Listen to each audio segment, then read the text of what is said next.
गुरुदेव श्री श्री परमहंस योगानंद जी ने कहा है कि ईश्वर को पाने के लिए हमें कहीं एकांत में नहीं जाने की ज़रूरत है, संसार में रहकर भी ईश्वर को हम प्राप्त कर सकते हैं। गुरुदेव की एक प्रार्थना भी है कि हे प्रभु, हे ईश्वर, संसार के जिस भी कुरुक्षेत्र में आपने हमें रखा है, हमें वहीं पर अपना दर्शन प्रदान करें।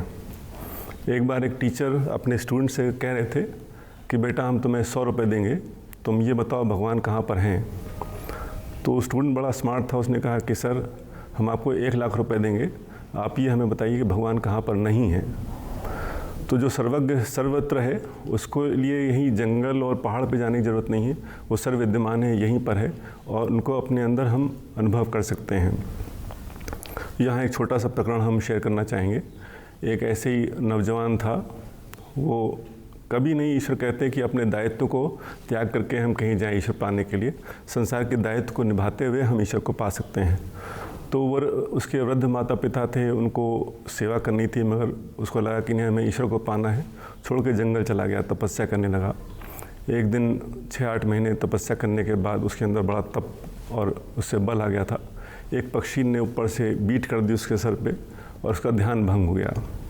तो उसको बड़ा क्रोध आया कि किसने हमारा ध्यान भंग करा। काम, क्रोध, मद, लोभ, मोह अभी भी उसमें था और उस क्रोध से उसने जब ऊपर देखा, उसके जो तप का बल था उससे वो पक्षी जल के भस्म हो गया, गिर गया। तो इनको और घमंड आ गया कि हमारे अंदर दो तपस्या से इतना बल है। भिक्षा मांगने निकले तो किसी घर में गए और उन्होंने भिक्षा मांगी तो अंदर से एक महिला ने आवाज़ दिया, महाराज हम अभी आ रहे हैं, 2 मिनट प्रतीक्षा करें। और 2 मिनट की जगह वो आधा घंटा होने लगा। इनका धैर्य और टूटने लगा। फिर बोले कि आप आ रहे हैं कि हम जाएं, हमसे और देर नहीं रुका जाता है। तो बोले कि महाराज हम अभी आ रहे हैं, आप नाराज़ ना हो, मुझको वो जंगल का पक्षी मत समझिएगा, मैं अभी आ रही हूँ। तो इनको हैरानी हुई कि ये जंगल की बात इसको कैसे पता। तो वो रुके रहे। वो महिला आई, उनको भिक्षा दी और क्षमा मांगी। बोले महाराज हम क्षमा चाहेंगे, हम जल्दी आए थे, हमारे पति बीमार थे, उनकी सेवा कर रहे थे, उसमें इसलिए विलम्ब हो गया, अन्यथा हम आपको इतना प्रतीक्षा न कराते। तो बोले वो तो खैर ठीक है, मगर हमें आप ये बताइए कि वो जंगल का जो प्रकरण था उसके बारे में आपको कैसे पता। तो बोले महाराज हमारे पास ऐसे भाग्य तो नहीं कि आपकी तरह हम घर बार की जिम्मेदारी छोड़ करके हम जंगल चले जाएँ तपस्या के लिए। हमारे पति हैं, इनकी जिम्मेदारी है, घर की जिम्मेदारी है। हम वो सब जो करते हैं वो सोचे करते हैं कि हम ईश्वर के लिए कर रहे हैं।